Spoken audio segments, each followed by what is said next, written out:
Əhməd ibn Həmbəlin Müsnəd kitabı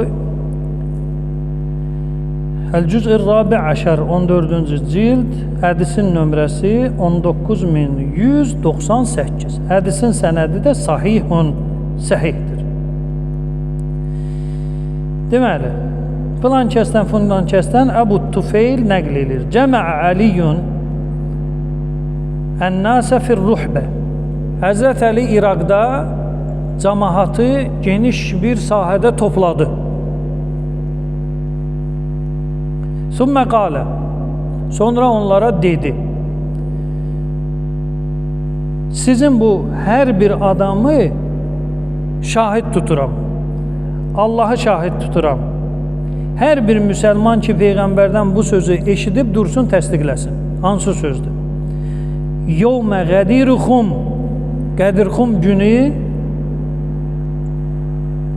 fəqamə sələsunə minən-nas 30 nəfər qalxır ayağa təsdiqləyir ki, bəli, biz Peyğəmbərdən bunu eşitmişik.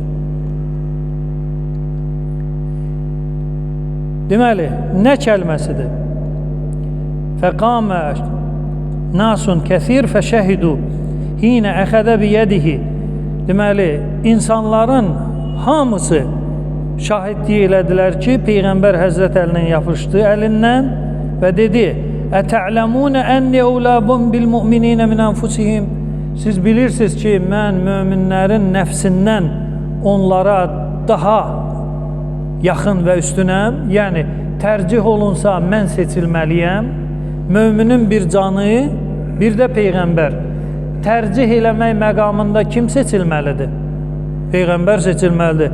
Sənin canın gedəcək bada, canın gedəcək ziyana, amma Peyğəmbər nədir? İki yolun ayrısında qalmışsan. Ya Peyğəmbər, ya sən. Bu seçimə deyilir övla. Peyğəmbər özü deyir. Mən möminlərə, mənlə möminlər arasında nisbət qurulanda, mən möminlər üçün övlayam. Kimi üçün mən beləyəmsə, Əli də onun üçün nədir? Elə belədir. Bu bir, salavat göndərin Peyğəmbərimizə.